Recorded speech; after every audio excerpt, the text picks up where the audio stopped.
오늘은 욥기 시리즈 10번째입니다. 13번째까지 하면은 욥기가 맞춰지게 되는데 아마도 말씀을 전하는 저도 또 여러분들도 욥기를 순차적으로 이렇게 한 권을 통째로 이렇게 듣고 또 전하는 기회는 일생에 한 번 있을까 말까 하지 않을까 싶습니다. 부분적으로 욥기를 많이 전하게 되는데 특별한 기회를 하나님께서 우리에게 주셨습니다. 오늘 10번째 욥기 34장 1절부터 20절까지 말씀, 제목은 하나님이 그려주신 내 얼굴입니다. 얼굴은 어디 있죠? 얼굴. 여기가 얼굴이죠. 머리 앞면이 얼굴입니다. 얼굴이 상당히 중요합니다. 자기 얼굴에 대해 자신이 있습니까?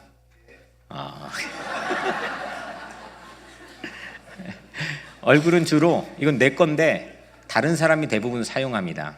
하루에 기껏 몇 번 씻고 나서 거울 보고, 또 아니면은 밥 먹고 나서 보고, 또 아니면 가끔 가다가 현상된 사진을 통해 내 얼굴을 볼 뿐, 대부분 내 얼굴을 사용하는 사람은 다른 사람입니다. 내 겁니다. 또 한 가지 이 얼굴의 사전적인 의미는, 얼굴은 주위에 잘 알려져 있는 나의 평판을 말할 때, 가리킬 때 얼굴을 사용합니다. 내 얼굴이야 뭐 이렇게 말하죠. 우리 각자의 얼굴은 누군가에게 어떤 인상으로 남아있을까요? 어떤 기억으로 남아있을까? 내 얼굴을 생각하면, 저 오늘 성가대 우리 19명 찬양을 드리는데 그 중에서 양희옥 장로님 얼굴을 좀 많이 본 편이었습니다. 여러분들 각자의 얼굴이 누군가에게 어떤 인상으로 남아있을까 생각해 본 적 있습니까? 얼굴은 나를 가장 잘 알려주는 대표입니다. 그래서 이게 우리 몸 신체에서 이력서를 쓸 때도 손을 사진 찍어갖고 이력서에 넣은 사람은 못 봤습니다. 대부분 얼굴을 사진을 찍어서 나의 커리어에 포함시킵니다. 그 얼굴에는 모든 내가 다 담겨 있는 거죠. 내 삶에 대한 모든 흔적들이 내 얼굴에 다 담겨 있습니다. 내 인성, 또 내 가진 신앙, 내 가지고 있는 모든 것들이 내 얼굴에 담겨 있습니다. 근데 이 얼굴을 자기가 스스로 자기 얼굴을 그린 그림을 뭐라고 그러죠? 자화상이라고 그럽니다.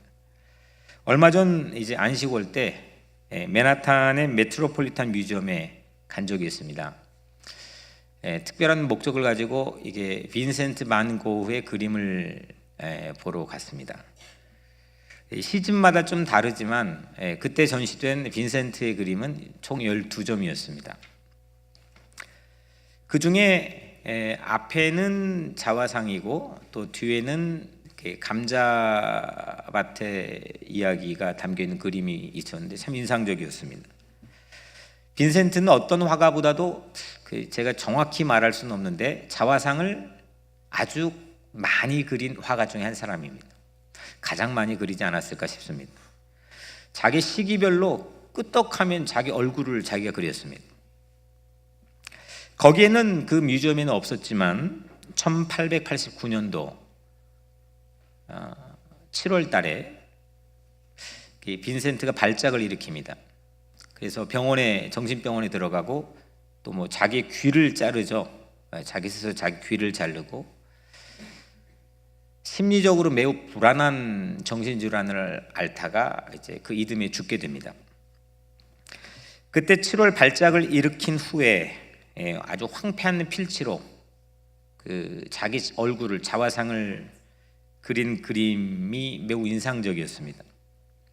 그 그림에는 보통 사람들은 잘 파악하기 쉽지 않습니다. 자세히 보면은 입술을 아주 꽉 깨물고 한쪽으로 피가 조금 흘러 있습니다. 그 얼굴이 빈센트였습니다. 빈센트의 삶이 그 얼굴이었습니다. 빈센트는 자신이 그렇게 그린 자화상대로 몇 개월 후에 권총으로 자기를 쏘아서 자살을 하게 됩니다. 그는 생전에 얼굴을 세상에 전혀 알리지 못했습니다.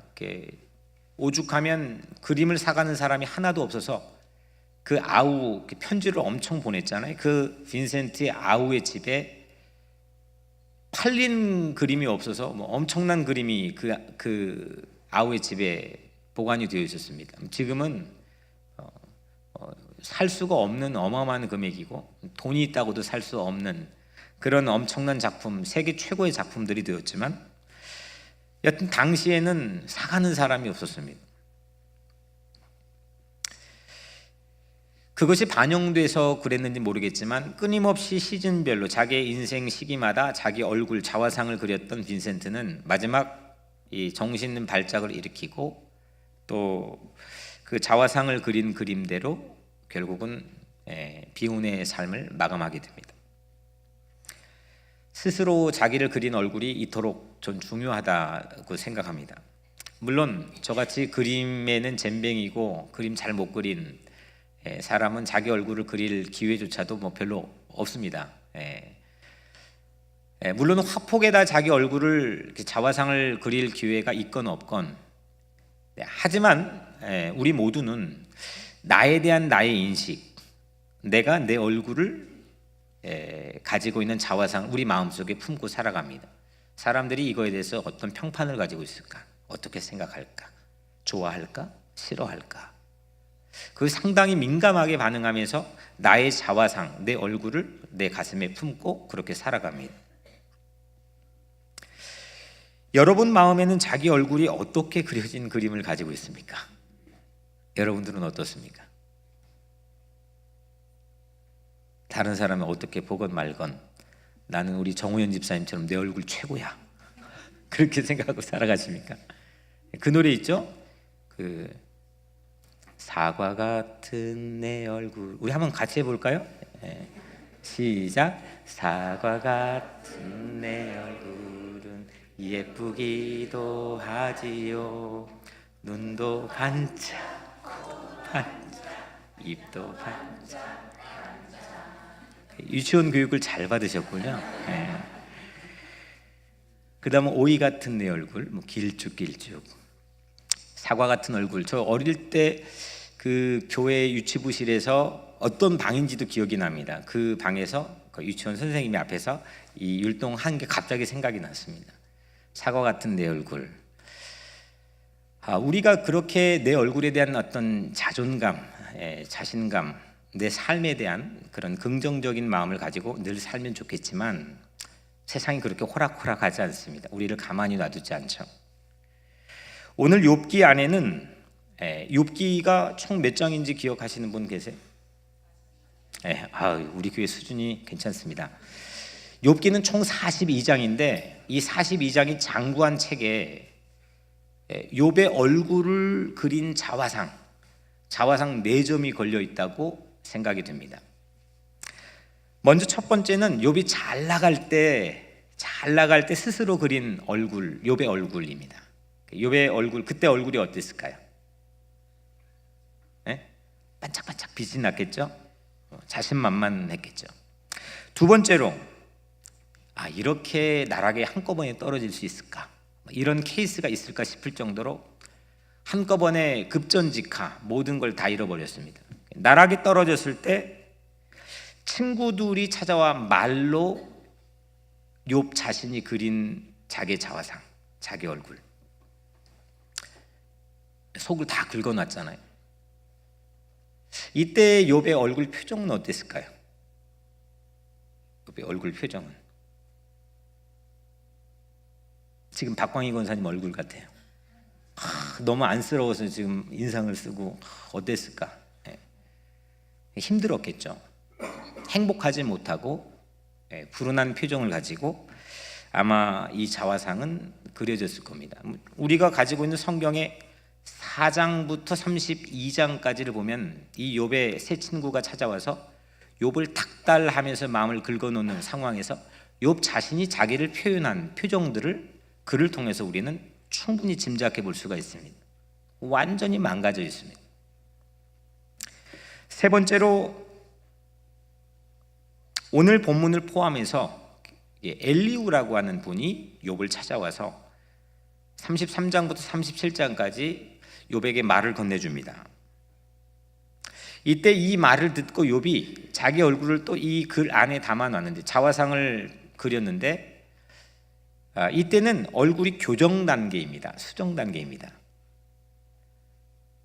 우리 교회 안에도 이 자리에도 제가 알기는 페이셜 하는 분들이 있는데, 페이셜 하면 얼굴이 좀 고쳐지죠? 예쁘게 만들어주죠. 마찬가지로 욥의 얼굴이 이렇게 교정 단계에 있는 부분이 엘리후의 말에 의해서 자기 얼굴을 그린 이 단계입니다. 오늘 우리 본문이 그 속에 속해 있습니다. 마지막으로 하나님께서 그려주신 욥의 얼굴, 오늘 말씀의 제목입니다. 하나님이 그려주신 내 얼굴. 이게 마지막인데 이 네 점이 연달아서 이 42장의 장구한 책에 한 점, 두 점, 세 점, 네 점이 딱 하고 걸려 있는 것 같습니다. 이 첫 번째 자화상은 정말 감히 범접하지 못할 퍼펙트, 완벽한 그런 얼굴을 우리에게 보여줍니다. 저는 참 이 요셉이나 욥 같은 사람은 제 개인적인 그냥 인상으로는 좀 거리감이 있게 느껴졌습니다. 너무 완벽하니까. 어떻게 저렇게 완벽할 수 있을까? 흠이 없을 수 있을까? 1장에 3장까지만 욥을 놓고 보자면, 또 요셉도 마찬가지죠.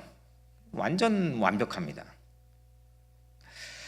흠 하나 찾아볼 수가 없죠. 근데 두 번째 자화상, 욥의 자화상은 최악의 자화상입니다. 완전히 일그러져 있습니다. 우리 인생의 단계도 이런 두 가지가 업앤다운이 왔다 갔다 하면서 우리 삶에도 이 자화상들이 엉켜 있을 거라고 생각을 합니다.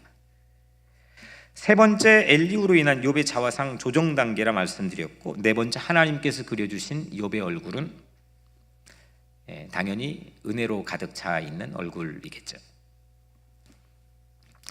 이렇게 물론 자화상은 살고 있는 삶의 많은 환경에 영향을 받습니다. 내가 어디에서 어떤 상황에서 누구랑 같이 살았느냐, 욥처럼 그거에 따라서 삶이 변하지 않습니까? 표정이 바뀌지 않습니까? 환경 상황이 우리 얼굴에 영향을 줍니다. 부인할 수 없는 사실입니다. 하지만 아까 그 빈센트 반 고흐처럼 자화상대로 살아가는 것 또한 사실이라고 생각합니다. 내 가슴에 품고 있는 내 얼굴 그대로 사라지는 거예요. 내가 웃고 있는 자화상을 가지고 있으면 그렇게 긍정적인 내 삶을 살아집니다. 하지만 늘 불평과 원망과 그리고 내 마음에 불편한 왜곡된 마음을 가지고, 그 주변에 영향을 받는 마음을 가지고 내 얼굴이 그려져 있고, 그 자화상을 내 가슴에 품고 있다면 늘 꼬장꼬장하고, 하여튼 그대로 내 인생이 사라지게 되는 것 같습니다. 참 중요한 질문입니다. 환경에 영향을 받는 게 내 얼굴이지만 반면에 내 얼굴대로 내 인생을 살아진다는 겁니다. 오늘 본문에서 엘리후가 찾아와서 욥에게 말을 하는데, 그 엘리후의 말이 욥의 얼굴을 그려줍니다. 먼저 첫 번째로 5절 6절 말씀 우리 같이 한번 읽어보겠습니다. 5절 6절입니다. 시작.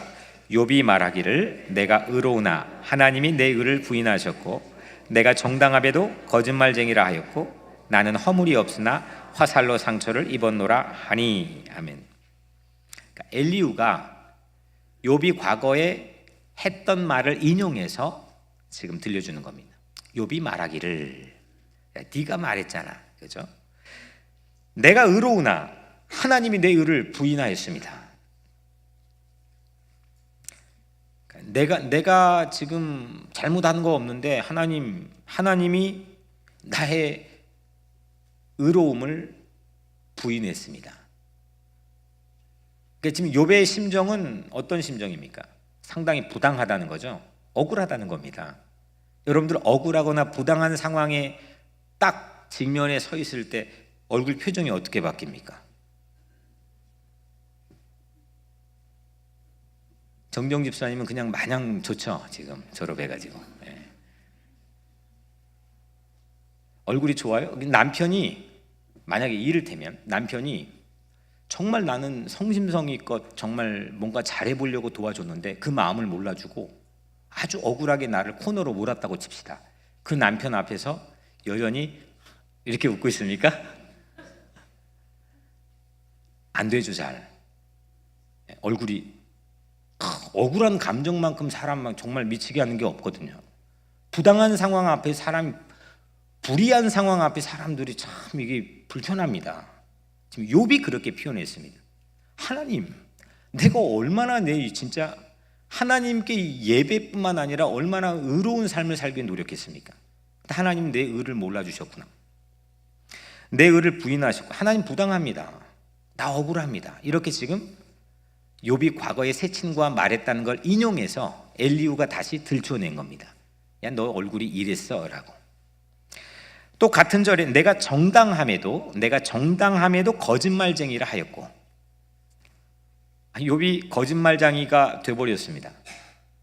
나는 정당한데, 나 거짓말하지 않았는데 내 거짓말쟁이가 돼버렸습니다. 새 친구랑 얘기하다가.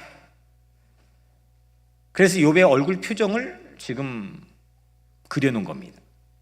나는 허물이 없으나 화살로 상처를 입었노라 하니, 나는 허물이 없으나 잘못한 게 없는데 처벌을 받은 욥의 얼굴입니다. 내가 의로우나 내가 정당함에도 나는 허물이 없으나, 이 셋 모두 욥의 얼굴 표정은 아마 억울함으로 꽉 차 있을 겁니다. 정말 억울합니다. 미치겠습니다. 9절에 보면 사람이 하나님을 기뻐하나 무익하다 하는구나. 이것도 욥이 표현한 건데, 사람이 하나님을 기뻐하나, 하나님, 내가 하나님을 기쁘게 해드리려고 얼마나 애써 노력했습니까? 그런데 결국 이렇게 됐군요. 소용없게 되었습니다. 이런 식의 욥의 표정입니다. 신앙생활 열심히 해봤자 정말 꽝이군요. 나는 왜 이런 일을 당해야 됩니까? 나에게 왜 이런 일이 닥쳐왔습니까? 나 왜 첫사람을 만나야 됩니까? 난 정말 최선을 다했습니다. 억울한 상황이죠. 우리가 지금 이렇게 한가롭게 예배 가운데서 편하게 이야기할 건 사실은 아니라고 생각합니다. 전쟁터 같은 세상에서 수없이 여러분들이 경험할 수 있는 매우 비슷한 케이스들이 여러분들의 상황 안에도 있을 거라고 생각합니다. 한때 욥은 정말 잘 믿었습니다. 이렇게 잘 믿은 사람이 어디 있습니까? 자녀 10명 있었는데 생일잔치를 할 때마다 혹 그 생일잔치 할 때 내 자녀가 죄를 짓지 않았을까? 그게 염려가 돼서 그 다음날 아침 꼭두 새벽에 어김없이 그 자녀를 위해서 번제를 드렸습니다. 좋은 소를 한 마리 잡아다가 각을 떠가지고 태워서 그 향기로 그 번거로운 정성스러운 예배를, 돈도 많이 들어간 예배를 하나님께 드렸습니다. 자녀 한 명당 드렸으면 1년에 10번 드립니다. 10자녀였으니까. 그럼 매달 드리는 겁니다. 이렇게 경건 생활에 철두철미한 사람이 어디 있습니까? 정말 열심히 살았습니다. 정말 의롭게 살았습니다. 동방의 최고의 의인으로 칭함을 받았습니다. 그런데 수렁에 빠지고 보니까 바로 그대로 얼굴이 일그러져 버렸어요. 남편이랑 사이 좋을 때는 하하 웃고 뭐 너무 좋잖아요. 난 당신밖에 없어요. 뭐. 근데 갑자기 속을 긁어놓으면 어떻게 됩니까?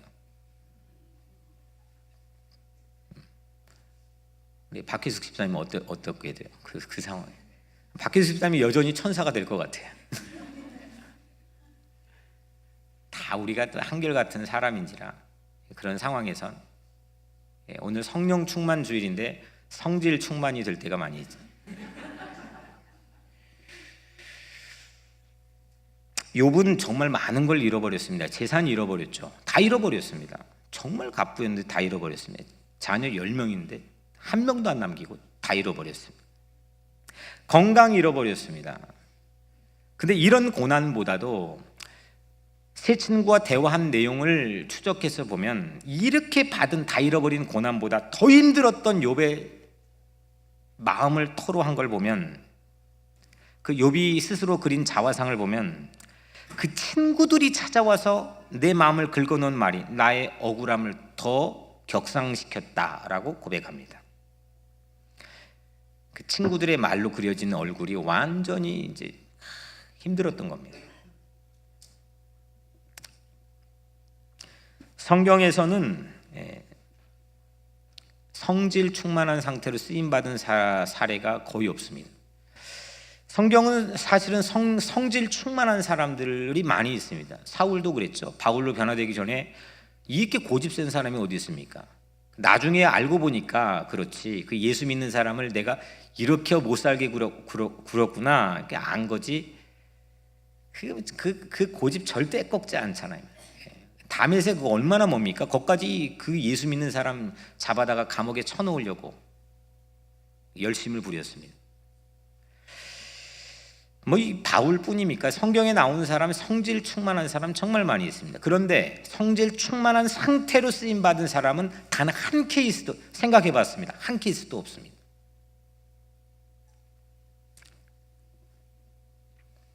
오늘 욥은 상당히 새 친구로 인해서 또 고난받는 상황을 통해서도 마찬가지겠지만 성질이 충만해져 있는 상태입니다. 욥은 하나님께 단도직입적으로 나 너무 억울합니다. 나 너무 억울합니다. 이렇게 단도직입적으로 불만을 얘기하고 있습니다. 근데 엘리후는 반면에 오늘 본문에서 엘리후는 욥은 하나님께 억울하라고 말했고 엘리후는 하나님이 억울하게 하실 리가 전혀 없다. 이렇게 말하고 있습니다. 12절에 하나님은 악을 행하지 아니하며 하나님은 악을 행하지 아니하며 그 반대는 뭘까요? 하나님은 선을 행하신다는 거예요. 선을 행하신다. 전능자는 결코 불의를 행하지 아니하시고 하나님께서는 늘 선을 행하시고 God is good all the time. 우리 그렇게 고백하잖아요. 하나님 늘 언제나 어떤 상황에는 선한 분이 선을 행하시는 분입니다. 하나님은 너를 그렇게 네가 생각하는 것처럼 억울하게 할 리가 없다. 왜냐하면 하나님은 선을 행하시는 분이기 때문에. 그러니까 지금 엘리후의 말대로 하자면 이 욥의 얼굴이 펴질 수 없는 결정적인 이유가 하나님이 없는 겁니다. 욥은 하나님을 잃어버렸습니다. 지금 욥의 자화상은 새 친구들의 말에 지대한 영향을 받아 일그러져 있습니다. 새 친구들은 새 친구들의 단호한 이 지적이 뭐였습니까? 요지를 딱 하면 그 4장부터 32장까지 이거를 새 친구가 한 말들을 탁 요약을 하자면 이겁니다. 하나님이 너 이쁘게 보고 있지 않아 이거예요. 이유가 뭐냐? 근거가 참 희한합니다. 이쁘게 보지 않는 이유를 말해야 되는데 새 친구들은 다 공통적으로 너를 하나님은 이쁘게 보지 않는 건 나는 확실해. 이유는 뭔지 알아? 네가 지금 고난을 받고 있어.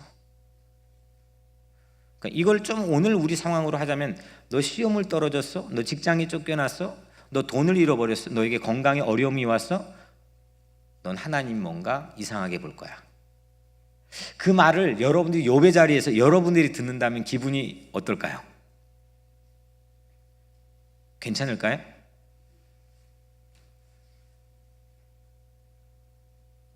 여기는 성질이 참 좋으신 분들이 모여요. 화나죠. 억울하죠. 지금 새 친구들은 주구장창 뭐라고 얘기했냐면 욥이 뭔가 잘못한 게 있으니까 하나님은 화가 났어. 그래서 욥을 벌 주셨고 고로 하나님은 욥을 이뻐하지 않는 거야. 이걸 계속 이야기하는 겁니다. 이 말을 연이어 계속 들었던 욥은 오늘 말씀에서 우리가 아까 살펴봤지만 내가 뭐가 잘못돼서 내가 뭐가 그렇게 잘못돼서 하나님이 왜 나를 이렇게 믿게 볼 수 있느냐라고 전국에 하나님께 화를 냈습니다. 욥은 하나님이 잘못했다고까지 이야기하는 지경에 이르렀습니다. 그러면 지금 새 친구 말을 들어서 욥은 자기 자신의 얼굴을 그린 자화상이 일그러졌습니다. 이 새 친구와 욥이 서로 옥신각신 주고받았던 일 때문에 자화상이 일그러졌습니다. 그리고 종국에는 이 욥은 하나님에게 화를 냅니다. 하나님이 이 상황에서 뭐 일을 했습니까? 가만히 있었습니까? 하나님 가만히 있었잖아요. 하나님 가만히 있는데 자기들끼리 화를 내다가 하나님께 화를 낸 지금 지경에 이르렀습니다. 여러분들, 우리 주변에는 늘 새 친구들이 있을 수 있습니다. 언제나 새 친구들이 그런 종류의 환경이나 사람이나 사건들이 우리 주변에 서성이고 있습니다. 상처를 헤집고 억울하게 한 사람들이 끊이지를 않습니다. 상처도 아픈데 제가 중학교 2학년 저의 멘토인 그 김영수 선생님이 제 책에다 써준 그 손편지였기 때문에 가끔 제가 인용을 의도적으로 하는데, 상처 위에 소금물을 부은 것처럼 얼마나 아플까요? 아니, 상처도 아픈데, 가만히 놔둬도 아픈데 거기다 소금물을 이렇게 부으면 어떻게 돼요? 김명숙 집사님 어떻게 돼요? 김장하다가 손이 비었는데 그 속 쓰라리죠. 이 소금물 같은 존재가 새 친구들입니다. 지금 그냥 가만 놔둬도 미치고 환장할 정도로 아픈데 거기다가 그 말로 소금물을 막 붓고 있는 겁니다. 소금물 같은 존재들, 이 새 친구들이 우리 주변에 늘 서성이고 있다는 걸 우리 잊지 말아야 되는데, 이때 우리가 이제 표정이 바뀐다는 겁니다. 우리 마음의 표정도 바뀌고 우리 얼굴도 바뀐다는 거예요. 이런 상황에서 잊지 말아야 될 한 가지가 오늘 말씀이 주고 있는 교훈입니다. 이런 상황에서 우리가 잊지 말아야 될 딱 한 가지는, 하나님께서는 나를 진짜 어떻게 보시나, 여기에 대한 앤서를 가지고 있어야 됩니다. 하나님은 나를 어떻게 보시나? 하나님은 나를 제가 뭘 잘못하는 게 있나 없나, 눈을 부릅뜨고 나를 지켜보고 있나? 하나님은 나를 너무 어여쁜 눈으로 너무 귀엽게 그렇게 바라보고 있나? 하나님은 너무 냉소적으로 나를 싫어하면서 그 눈으로 나를 바라보고 있나? 어떤 컨셉이 내 이 심리 안에, 내 뇌 속에 있어서 하나님에 대한 임프레션을 가지고 내 얼굴에 대한 자화상을 내가 가지고 있는가? 신에 대한 내가 가지고 있는 컨셉이 뭔가? 하나님은 나를 어떻게 보고 있는가? 매우 중요한 질문입니다. 의외로 여러분들이 가지고 있는 성장 배경의 어린 시절 교회 활동이나 아니면 가정에서의 부모와의 관계나 아니면 선생님이나 주변 이웃들, 여러 가지 환경에 의해서 만들어진 에고, 여러분들의 어린 시절의 자아, 성장 과정의 자아가 매우 다양합니다. 그래서 성경에는 팩트가 있는데 하나님이 나를 사랑한다라고 우리가 말은 하는데, 하나님이 나를 실제로 어떻게 보고 있는지에 대한 그 그림은 매우 다양합니다. 그러니까 나는 하나님이 나를 어떻게 볼 거야 라고 하는 필링을 믿고 있는 경우가 제가 가끔 보면 많이 있다고 생각합니다. 팩트를 믿고 있는 게 아니고, 성경이 우리에게 주고 있는 팩트를 믿고 있는 게 아니고 필링을 믿고 있는 거예요. 감정을 믿고 있는 거예요. 내 감정을 믿고 있는 겁니다. 하나님 나 이렇게 봐주실 거야, 그 감정을 믿고 있는 거예요. 이게 올바를까요? 올바르지 않을까요? 그건 올바르지 않는 겁니다. 우리는 감정을 믿는 게 아니고 하나님의 팩트를 믿어야 되는 거예요. 오늘날 교회가 사람들이, 성도들의, 회중들의 감정을 호도하고 있기 때문에 그 감정을 튜닝해가지고 그 감정이 내 신앙의 대상이 되게 하는 것처럼 변질되게 만들어버리는 경우들이, 그런 유혹들이 상당히 우리 주변에 많이 있다 생각합니다.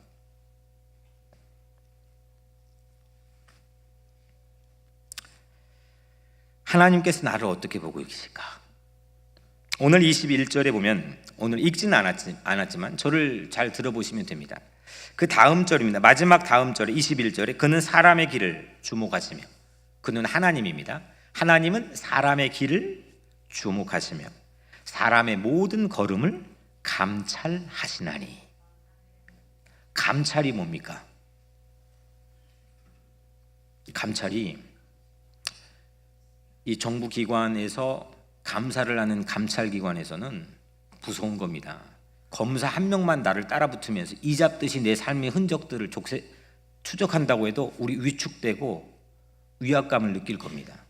근데 한순간도 놓치지 않고 하나님께서 우리 모든 걸음을 감찰하신다 했습니다.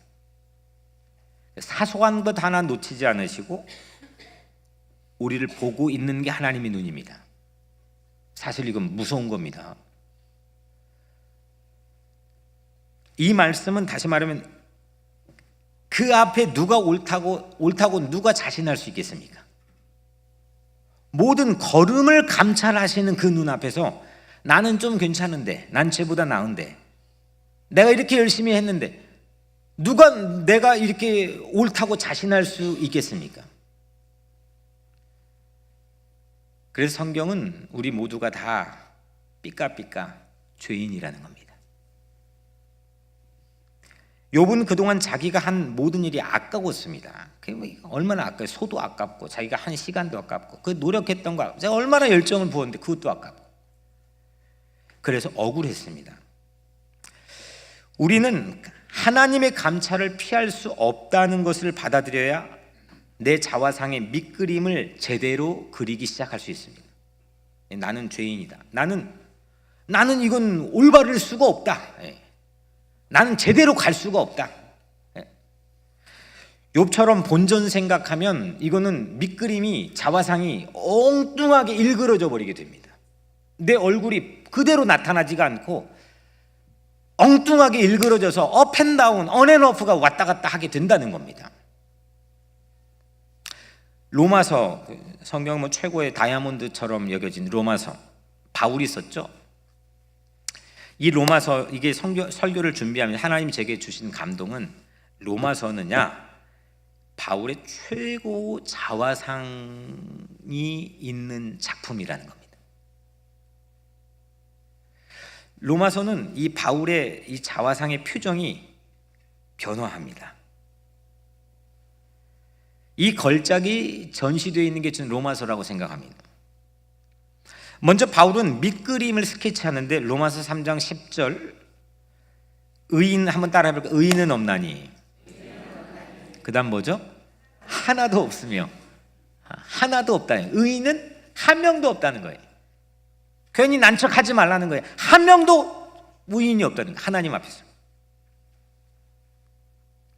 그런데 바울은 그 다음에 거기다가 색칠을 칠하는데 기가 막힌 신앙의 색칠을 칠합니다. 자기 얼굴 그리는데 의인은 없나니 하나도 없어요. 그게 첫 번째 자화상의 그 밑그림을 그렸고 그 다음에 이제 색칠을 칠하는데 의인은 없지만 하나님의 의를 아주 가득하게 물감으로 칠합니다. 그러니까 사람 중에 사람의 의는 한 명도 없지만 하나님의 의로 채워버립니다. 하나님의 의가 뭐예요? 옳을 의자 아닙니까? 그러니까 하나님의 올바르심, 하나님의 공의, 하나님은 늘 선하다는 겁니다. 악을 이기는 하나님의 선을, 내 죄를 이기는 하나님의 선을 바울은 자기 얼굴을 칠하는데 결정적인 도움을 받습니다. 오늘 12절에 보면 진실로 하나님은 악을 행하지 아니하시며 전능자는 공의를 굽히지 아니하시느니라. 하나님의 의는 어떤 상황에서도 구부러지거나 변형되지 않는다는 거죠. 늘 한결같다는 겁니다. 새 친구 따위 얼굴 표정이 바뀌어버린 욥의 표정과는 비교가 되지 않는 겁니다. 욥은 괜찮을 때는 표정 괜찮았는데 한 번도 고난 경험해보지 않은, 나락에 떨어보지 않았던 욥이 새 친구가 와서 마음을 긁어놓으니까 완전히 다른 사람의 표정이 되지 않았습니까? 그것과 비교되지 않는 게 하나님의 의입니다. 구부러지지 않는 것, 변형되지 않는 거예요. 그러면 하나님의 의가 뭐냐? 하나님의 의가 뭐냐? 바울은 이렇게 말합니다. 로마서 3장 22절. 저를 한번 따라해 보십시오. 예수 그리스도를 믿음으로 말미암아. 다시 한번 해. 예수 그리스도를 믿음으로 말미암아. 모든 믿는 자에게 미치는 하나님의 은이 차별이 없느니라. 다시 말하면 바울이 자기 얼굴 그리는데, 자기 변화된 얼굴 그리는데 하나님의 의라고 하는 결정적인 신앙을 가져오는데, 그 하나님의 의는 무엇이냐? 예수님을 통해 그 모든 죄가 다 용서함을 받았다. 나를 용서해 주시는 하나님의 은혜로 내 얼굴을 그리시기를 주의 이름으로 축복합니다. 하나님의 의를 믿은 바울, 하나님의 의를 전적으로 신뢰하는 바울이 자기 얼굴을 그리는 거 한번 볼까요? 어떻게 그렸는지. 그 전에 이런 고백 안 했거든요. 한번.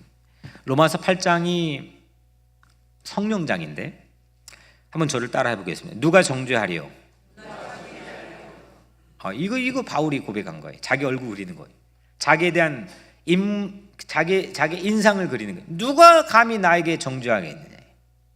하나님이 나를 용서했는데, 하나님의 은혜를 받은 사람인데, 세상의 어떤 새 친구와 같은 박해와 억압과 곤란한 상황에 누가 나를 정죄하겠느냐? 아니, 도무지 누구에게도 정죄받지 않겠다고 한 이런 자신감이 어디에서 이 바울이 나왔을까? 로마서 8장 31절에 누가 우리를 대적하리요? 로마서 8장 33절에 누가 능히 하나님께서 택하신 자들을 고발하리요? 로마서 8장 35절에 누가 우리를 그리스도의 사랑에서 끊으리요? 환난이나 공고나 박해나 기근이나 적신이나 위험이나 칼이랴. 바울은 아무에게도 질 기세가 아닙니다. 누구에게도 질 태세가 아닙니다.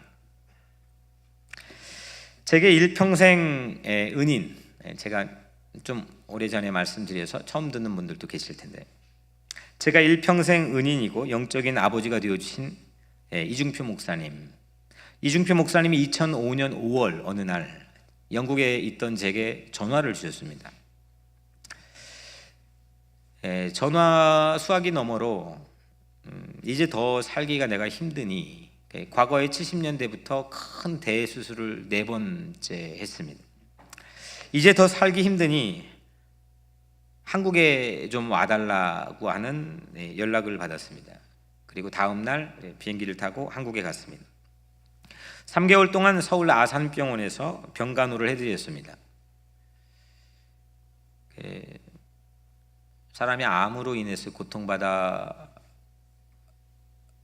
돌아가시는 거를 목회자로 신방을 이제 가보게 됐지만, 그냥 먹고 자고 하면 그 옆에서 그를 3개월 동안 지켜본 거는 그때가 처음이자 마지막이었습니다. 혼수에 빠지기 얼마 전에, 혼수 상태에 빠지기 6월 마지막 어느 날이었습니다.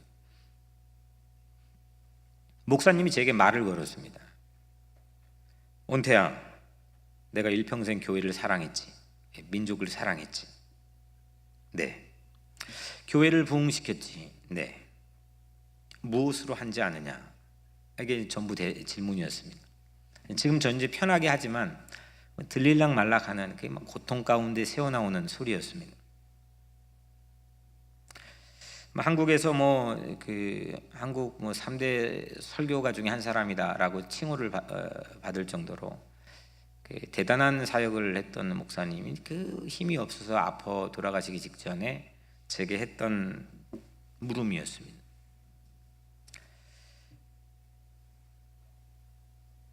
무엇으로 한지 아느냐? 좀 머뭇거리다가 제가 잘 모르겠는데요. 그때 고통과 함께 그 목사님께서 제게 내부터 의연하게 말씀해 주셨던 한마디가 제 마음속에 정말 잊혀지지 않습니다.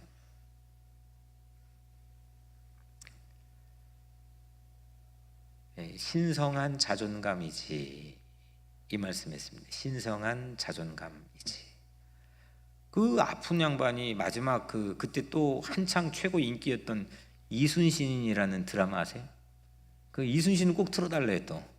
예, 그래서 이순신 그거 보시면서 그 옆에 이렇게 나오고 있는데 그 말했던 장면이 생각납니다. 신성한 자존감이지. 자존감은 자자가 이제 스스로 아닙니까? 그 스스로 존중이 여기는 마음. 이게 자존감이잖아요. 잘 나갈 때는 모두 스스로 존중이 여기는 마음 잃지 않습니다.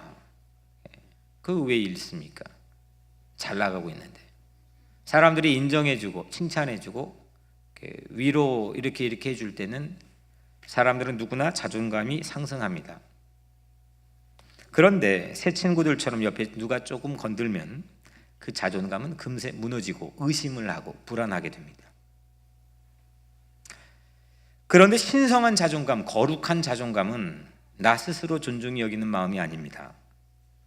신성한 자존감은 하나님이 나를 존중히 여겨주는 마음입니다.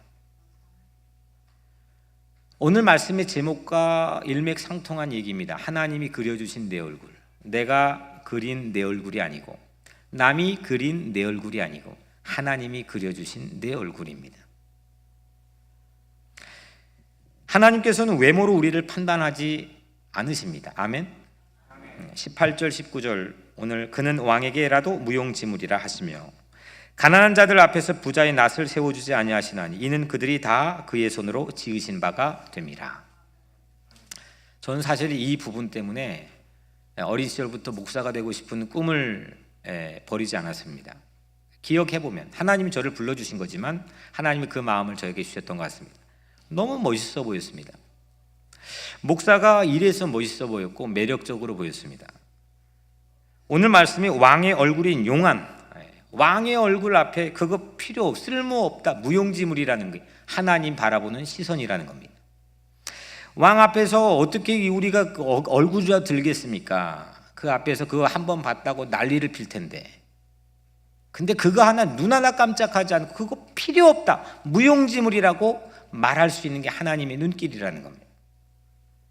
부자의 얼굴 앞에서, 가난한 자들 앞에서 부자의 낯을 세워주지 아니하시나니 하나님이 이런 분이라는 겁니다. 부자의 얼굴 앞에 가난한 사람의 얼굴을 무시하지 않습니다.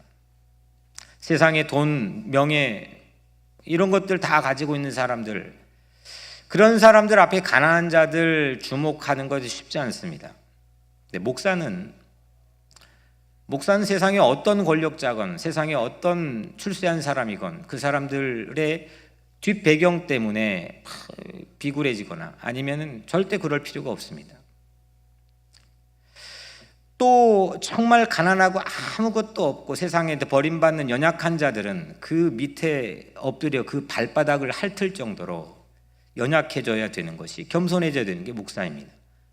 저희 한신 선배들은 그런 선배들의 롤 모델들이 참 많이 있었습니다.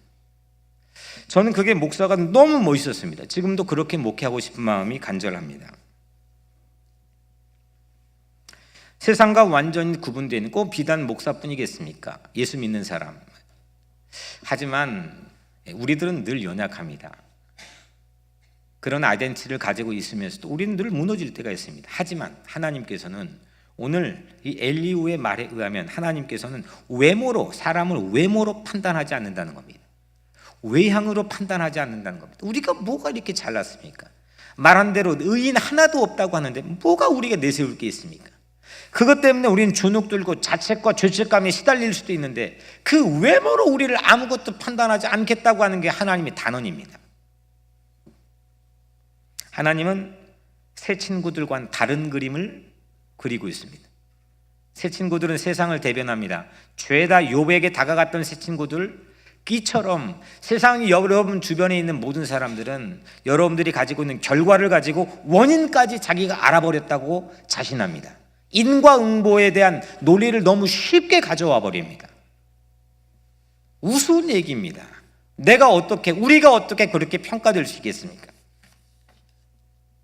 그런데 하나님은 새 친구들과 다른 그림을 그려주십니다. 우리를 다 감찰하고 아셔버렸는데도 불구하고 예수 그리스도를 통해서 우리를 새롭게 용서해 주셨고 우리의 새 날을 허락해 주신 줄로 믿습니다. 뉴욕 우리 교회 자화상은 어떻습니까? 뉴욕 우리 교회 자화상은 어떻습니까? 여러분들의 마음속에 뉴욕 우리 교회는 이런 그림이야, 우리는 이런 교회야 라고 하는 그런 자화상은 어떻습니까? 여러분의 가슴 속에 있는 자화상, 여러분 각자 자신에 대한 자화상은 어떤 그림입니까? 그림이 있습니까? 웃고 있습니까? 요즘 카톡에 이모티콘으로 하자면은 웃는 이모티콘입니까? 귀여운 이모티콘입니까? 아니면은 슬퍼하고 울고 짜증나고 불만투성이인 이모티콘입니까? 어른들이 이런 말씀들을 합니다. 나이에 따라 얼굴이 변화한다. 어떤 나이가 되면 자기 얼굴에 책임을 져야 된다. 나이에 따라 얼굴이 변화된다는 말, 육적으로도 맞고 영적으로도 매우 맞는 말인 것 같습니다. 우리 교회는 얼굴을 바꿔주는 곳이어야 합니다. 교회는 얼굴이 변화되는 과정이 있어야 됩니다. 가시적으로 보여져야 되고 체험되어야 됩니다. 교회 와서 얼굴이 바뀌어져야 됩니다. 바울의 변화된 얼굴을 보십시오. 바울의 마지막 이 로마서에 담겨있는 자화상의 그림 중에 대표작인, 제가 너무 좋아하는 로마서 12장 15절에 이런 말씀을 바울이 합니다. 즐거워하는 자들과 함께 즐거워하고 우는 자들과 함께 울라. 이걸 말하는 바울의 표정을 한번 상상해 보세요. 어떤 표정이었을까요? 넉넉하고 천사 같은 표정 아니었겠습니까? 즐거워하는 사람 시기하지 말고 괜히 배합하지 말고 그 사람 함께 기뻐하고 즐거워할 수 있는 그런 마음을 가지십시오. 우는 자들이 있으면 그 사람 가서 학대하지 말고 그 사람들과 함께 부둥켜 안고 울어주십시오. 이게 진정한 우리 아니겠습니까? 넉넉해야 합니다. 우리 옆 사람 어깨를 한번 다독여주면서 이렇게 한번 해볼까요? 어깨를 따뜻하게 다독여주면서 That's okay 한번 해볼까요? That's okay. That's okay. 아이고, 세상에서 누가 우리에게 이렇게 해줍니까, 여러분들? 아니, 같이 해서 한 입을 덮고 사는 마누라 남편네도 대처기 잘 안 해주잖아요. 괜찮아 이거잖아요. 너 실수해도 괜찮아. 우리 사람끼리 이게 잘 되지 않는 거라는 겁니다. 근데 하나님께서는 예수 그리스도의 십자가를 통해서 여러분들 향해 That's okay. That's okay. 다시 일어나. 할 수 있어. 교회가 뭐가 완벽한 사람들입니까? 교회는 똑같은 교회만 또 죄인들이 모였다는 것도 이거 어불성설입니다. 괜히 핑계 대려고 변명 대려고 그 말 구색 맞추려고. 교회는 밖이나 아니나 피장파장한 사람들이 모여 있는 곳입니다. 우리 교회 성도들은 우리 교회 좀 분위기 따뜻하고 좋잖아요. 그러니까 또 우리 교회는 다르대. 또 다른 사람들이 모여 있대. 천만에요. 플러싱이나 여기나 똑같은 사람들이 모여 있습니다. 근데 이겁니다. 바로 이건데 뭐냐면 하나님께서 That's okay 해준 체험과 그 느낌과 그 신뢰감을 가지고 있는 사람들이 연약하고 부족하지만 같이 모여 있느냐. 우리가 잘나서가 아니라니까요. 뭔 플러싱 받아가고 여기가 뭐 다른 게 뭐가 있겠습니까? 다 똑같은 사람들이 모여 있는 겁니다. 다 죄인들이 모여 있는 겁니다. 다만 한 가지, 하나님께서 내 어깨를 That's okay. 이 필링을 가지고 이걸 신뢰하고 살아가는 사람들이 모여 있는 곳이라면 따뜻한 거죠. 넉넉할 수 있죠. 용납할 수 있는 거죠. 매번 이 사울처럼 똥꼬집 부리면서 아집 꺾지 않고 자기 잘난 맛, 자기 의 가지고 살다가도 이리야 거듭난 삶을 살고 난 다음에 전혀 다른 얼굴을 가지고 자기 자화상을 가슴에 품고 살아갈 수 있는 거죠.